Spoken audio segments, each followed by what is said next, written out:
हुआ तो फिर आप वहाँ रह नहीं सकते हैं, तो मैं सुबह निकल के आ रहा था, तो रास्ते में विरार आता है, तो मैंने फोन किया भाई राजन नाइक को, कैसे चल रहा है? बोले सब व्यवस्था अच्छी लगी है, हम लोग बैठे ही है, आप 5 मिनट चाय पीने आओ। तो फिर मैं वहाँ गया तो बूथ प्रमुख का उनका मिलन चल रहा था। तो भी मैंने वोटिंग मशीन को कैसे सील किया जाता है, फिर उसमें साइन कहाँ करने हैं, ऑब्जेक्शन कैसे लिया जाता है, इस प्रकार की 4-5 मिनट वो भी रिकॉर्डेड है, वो बातें की। तो हवा ये उठाई बहुजन विकास आघाड़ी ने कि ये तावड़े जी पैसे बांटने हैं, पैसे बांटने हैं। और उन्होंने उठाई, छोड़ो, राहुल गांधी और सुप्रिया सुळे भी बोल रहे कि मैंने 5 करोड़ बांटे, और वहां इलेक्शन कमीशन को तो मेरे पास 1 पैसा नहीं मिला। तो अब मेरा राहुल जी और सुप्रिया जी को कहना है कि अगर आप कंफर्म थे 5 करोड़ था और मेरा वहां मिला नहीं, तो आपने मुझे 5 करोड़ देना चाहिए, ये मेरी उनसे रिक्वेस्ट है। लेकिन वो जिस तरीके से आप वहाँ पे बैठे थे, विजुअल्स में दिखाया गया है कि वो लोग कुछ एनवेलप्स दिखा रहे थे जिसमें से पैसा दिखा रहे थे, तो वो सब क्या था? ऐसा कि उन्होंने एक कोई बैग लाई, उसमें एनवेलप दिए, वो उनको शायद चैनल्स पे क्या दिखना चाहिए इसका अच्छा अध्ययन था, तो वो बता रहे थे। क्योंकि मैं अंदर, एक तो वो होटल तो ठाकुर का ही है, विवान था वो, क्या उनका ही है, तो वहां से एंटर करने से सीसीटीवी फुटेज उनके पास है, पुलिस के पास है, और इसलिए पैसे का कोई मामला ही नहीं था उसमें। अब तो 3 कंप्लेंट एफआईआर हुई है। एक, मैंने साइलेंट पीरियड में वहां जाना। नंबर 2, हमने मीडिया को वहां एड्रेस किया, तो हमने कोई कॉन्फ्रेंस नहीं बुलाई, वहां मीडिया आई थी, उनको हमने बताया। और नंबर 3, क्षितिज पे कोई केस बनी। चौथी केस जो बनी है आफ्टर सब सीसीटीवी वगैरह देखने के बाद, कि 9,90,000 रुपया वहां का जो चुनाव प्रमुख है उसके कमरे में मिला।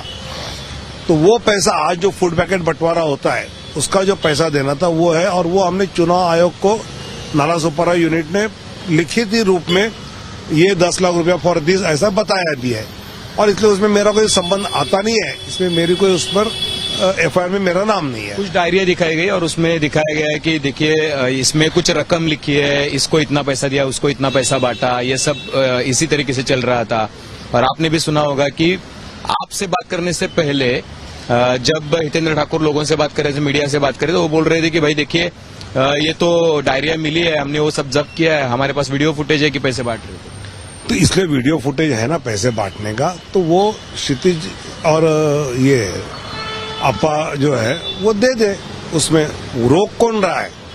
मेरा यही मानना है कि सब वो होटल के मालिक है, सीसीटीवी उनके पास है। वो बोले कि होटल के सीसीटीवी बंद कर दिए थे, हमने आने के बाद चालू। अरे वो मालिक है ना, तो हम कैसे बंद करेंगे? तो उन्होंने तय करना है।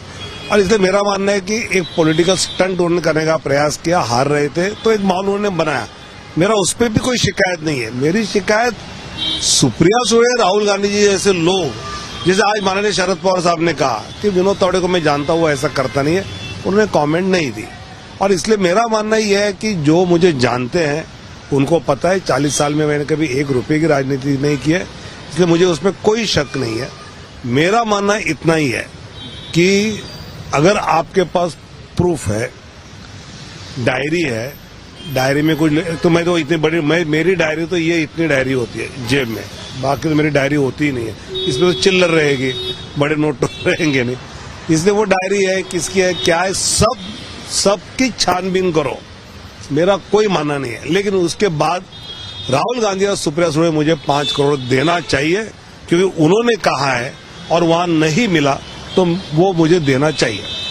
एक जो सवाल सब महाराष्ट्र के लोग जिनको राजनीति पता है, जो राजनीतिक विश्लेषण करते हैं, उनको एक सवाल काफी उनको चुभ रहा है, वो ये है विनोद तावड़े बड़े नेता है, ना कि वो महाराष्ट्र के राष्ट्र के नेता है, बीजेपी के महासचिव रहे हैं। अगर वहां पर कोई कुछ लोग आकर हंगामा भी करते तो पुलिस का ये काम था कि उन्होंने उन सबको दूर करना चाहिए था, लेकिन ये 3-4 घंटे तक टीवी पर चलता रहा। ये कैसे हुआ, ये किसने करवाया? पुलिस ने तुरंत मुझे कहा कि आप यहां से निकलो। मैंने पुलिस को कहा, डीसीपी आए थे, कि मैं निकलूंगा तो यह मार पिटाई दोनों में हो जाएगी। हमारे कार्यकर्ता भी एग्रेसिव हुए थे और वो भी एग्रेसिव थे, तो यहाँ मार पिटाई और वायलेंस होगा। मैं रहूंगा। ये लोग क्षितिज आया तो आते ही चाचा चाचा काका काका कर, ऐसे उसने शुरू ही ऐसा किया। फिर बाद में जब उसके पिताजी आए, तो वो जब हेमेंद्र जी आए तो बोला, मैंने क्या अभी क्या करना है, तो उन्होंने कहा भाई मीडिया को बोल दो, आप निकलो, हम निकले, बात खत्म हुई। तो इसलिए मैं वहां रुका, इसलिए वायलेंस नहीं हुआ, और उसके लिए मैं रुका। कार्यकर्ताओं को छोड़कर जाना ये असली नेता नहीं होता है, और मैं तो वैसा नेता नहीं हूं। मैं कार्यकर्ता हूं कि मेरे कार्यकर्ताओं से आखिर तक उनके साथ रहता हूं। लेकिन ये जब बात आई तो शिवसेना ने आप पर टीका नहीं की, टिप्पणी नहीं की। वो बोले कि देखिए विनोद तावड़े जी बड़े नेता है, लेकिन उनको भी खत्म करने की कोशिश की जा रही है। जो लोग महाराष्ट्र की राजनीति में कुछ नाम उनका बन रहा है, वो बड़े हो रहे हैं, उनको हमेशा खत्म किया जा रहा है। एक फोटो भी घूम रहा है, आपने भी देखा होगा, जिसमें आप बैठे हैं, एकनाथ खड़से साहब बैठे हैं, पंकजाताई बैठी है, और आप लोग जो थे वो, और देवेंद्र जी बैठे हैं। तो अब कौन सीएम बनना चाह रहा है? तो इस तरीके से कि भाई आपकी ही पार्टी के तरफ से ये सब किया गया। ठाकुर साहब बोले कि मुझे तो बीजेपी के नेताओं ने टिप दी। ऐसा है कि मैं वहां जाने वाला हूं, ये मुझे भी पता नहीं था, तो किसी और को पता होने का कारण ही नहीं है।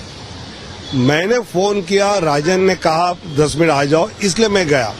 इसलिए इसमें ना किसी पार्टी के नेता का, ना किसी का इसमें ये एंगल है ही नहीं। ये महज मैं कार्यकर्ताओं को मिलने गया। मेरे अपेक्षा थी 10-12 लोग होंगे, ये 200-250 बूथ प्रमुख थे, और उनके साथ हुआ तो उसका फायदा उठाने का प्रयास बहुजन विकास आघाड़ी ने किया। और ये सब खत्म होने के बाद हितेंद्र ठाकुर और क्षितिज ने मुझे उनकी गाड़ी से छोड़ा। तो काय का झगड़ा और काय का झमेला। तो टिप किसी ने नहीं दी? ना साहब, ये मतलब इस प्रकार की कोई बात नहीं है। तो इसका एक तरीके से एक नेगेटिव इम्पैक्ट कल दिन भर रहा, टीवी पे चलता रहा। तो आपको लगता है कि इसका चुनाव पर भी इम्पैक्ट होगा? कोई नेगेटिव इम्पैक्ट नहीं रहा। अभी आज बिटकॉइन का चल रहा है, तो क्या उसका, मुझे लगता है कि ये, और वहां तो मेरी बैग जब जांच की गई तो उसमें कुछ मिला नहीं, मेरी गाड़ी की तो भी मिला नहीं। ये तो चुनाव आयोग ने कहा है, तो इसका क्या इम्पैक्ट होना है। और एक चीज है कि कल जैसे कि ये वाकया हुआ तो शाम में एक प्रेस कॉन्फ्रेंस हुई, एक बाइट एएनआई को दिया एक फॉर्मर आईपीएस ऑफिसर ने, और बोला कि एक बिटकॉइन का स्कैम है जिसमें नाना पटोले और सुप्रिया सुले का भी इन्वॉल्वमेंट है, और कुछ ऑडियो क्लिप्स भी उसमें निकाली गई। और अजीत दादा भी बोल रहे हैं कि मुझे लग रहा है कि ये सुप्रिया जी की आवाज है। ऐसा कि ये एएनआई का बाइट तो 2 दिन पहले से हो रहा है, ये हमको पता था। ये बिटकॉइन वाला मामला है, और इसमें नाना और सुप्रिया ताई का नाम भी है। सुधांशु त्रिवेदी जब कोई प्रेस लेते हैं तो वो छोटी मोटी बात पे लेता नहीं है, विदाउट एनी प्रूफ। अगर उन्होंने लिया है मतलब इसमें कुछ तथ्य है। लेकिन सुप्रिया ताई ने जैसे कहा है कि इसकी जांच हो, तो मुझे लगता है जांच होनी चाहिए, जो सच है वो आ जाएगा। सुप्रिया ताई ने डिफेमेटरी नोटिस भेजा और बोला कि ये चुनाव से पहले एक दिन कर रहे हैं, ये ध्यान भटकाने की कोशिश है, लोगों को बदनाम करने की राजनीति बीजेपी कर रही है। सब महाराष्ट्र की जनता बहुत मैच्योर्ड है, ना मेरे वसई वाले विषय पे ना इस पे, इस वक्त कोई असर। लोग जानते विनोद तावड़े क्या है, तो ऐसे कितने भी आरोप हो जाए वो मानेंगे ही नहीं। सुप्रिया ताई के बारे में पता होगा तो उस जो भरोसा रखने वाले रखेंगे नहीं, है वो नहीं है, इसलिए वो कोई बात नहीं होती है। एक लास्ट सवाल ये है कि विरोधी पार्टी के नेता बोल रहे हैं कि विनोद जी ने एक इंटरव्यू दिया पिछले 2-4 दिन पहले, और उन्होंने कहा कि देखिए अभी सीएम तो कोई भी बन सकता है, शायद पार्टी में कोई अलग से भी एक चेहरा आ सकता है, और इसके बाद ये सब हुआ। मैं दोबारा कहता हूं कि मैं वहां जाने वाला हूं, ये मुझे पता नहीं था। मैंने फोन किया, उन्होंने बुलाया, मैं गया। अगर मुझे पता नहीं था और किसको पता हो सकता है? इसलिए ये महज स्पेकुलेशंस है। संजय राउत, उद्धव जी मुझ पे प्यार दिखाना चाहते हैं, उसका लाभ उठाते उन्होंने कहा होगा। मेरा मानना है कि कोई 9:30 के दरमियान मुझे एक फोन आया था, पुराने आरएसएस के मेंबर, उन्होंने बताया कि ऑनलाइन पद्धति से जूम कॉल से वसई मतदार संघ के लिए तावड़े साहब मीटिंग लेंगे। तो हमें लगा कि किधर उनके कार्यालय में बैठे रहेंगे, जूम का मैसेज अलग अलग जगह पे वो मीटिंग का घूम रहा था। तो हमें लगा कि ठीक है, जूम कॉल पे मीटिंग ले रहे, जो वसई के उम्मीदवार रहेंगे तो उनका ठीक है। फिर से थोड़ी देर में फोन आया और बोला कि मनवेलपाड़ा में जो होटल है, वो पूरा होटल अलग अलग बूथ पे डिस्ट्रीब्यूशन पैसा करने वाले लोगों को बुलाया। 500-600 लोग के आसपास, 2 बड़े बड़े हॉल है उस होटल में, दोनों हॉल भरे थे, सारे रेस्टोरेंट्स उस होटल में भरे थे।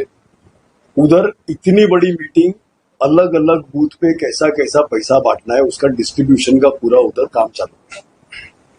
ये मालूम पड़ते ही पुलिस डिपार्टमेंट और इलेक्शन कमीशन को हमने जानकारी दी कि ऐसा ऐसा यहाँ पे चालू है, और इमीडिएटली मैं उम्मीदवार के तौर पे वहां पे पहुंचा। उधर पता चला कि मैं आ रहा हूं तो सारे कार्यकर्ता उधर पहुंच गए, हमारे जो कार्यकर्ता थे उधर पहुंच गए। ध्यान में आया कि इतने लोगों का वोटिंग डे के 48 आवर्स के पहले कोई भी बाहर का आदमी मतदार संघ अलाउड नहीं रहता। हमें ये भी जानकारी मिली कि तावड़े साहब वाड़ा सूबे में थे और वाड़ा से वसई में आए, विरार। वाड़ा में सुबह क्या कर रहे थे? अगर 48 आवर्स पहले वोटिंग डे के बाहर का कोई भी आदमी नहीं आना होता है तो वाड़ा में क्यों थे, विरार में क्यों आए? और विरार में इतने बड़े देश के लीडर, विरार बहुत छोटा गांव है, इतने बड़े देश के लीडर अगर आते हैं, पुलिस डिपार्टमेंट को इन्फॉर्मेशन नहीं कि इतना बड़ा देश का लीडर आ रहा है। हमें पुलिस डिपार्टमेंट में पूछा तो पुलिस ने बोला कि हमें तावड़े साहब आने वाले थे, मालूम ही नहीं है। तो तावड़े साहब छुप के क्यों आए? तावड़े साहब छुप के क्यों आए? और अगर पुलिस डिपार्टमेंट को मालूम था तो कार्रवाई क्यों नहीं की? अगर मालूम नहीं था तो तावड़े साहब छुप के आए, छुप के आने की जरूरत क्या थी? और अगर मालूम था पुलिस डिपार्टमेंट को तो 48 आवर्स का जो लॉ है वो हर किसी को लॉ है। तो उन्होंने पुलिस डिपार्टमेंट ने तावड़े साहब के और ये सब कार्यकर्ता जो जमा किए थे, कार्यकर्ता नहीं थे, डिस्ट्रीब्यूशन एजेंट्स थे। अलग अलग शूटिंग में आपने देखा रहेगा, आपको ध्यान में आएगा कि ये कार्यकर्ता नहीं थे, ये डिस्ट्रीब्यूशन एजेंट थे।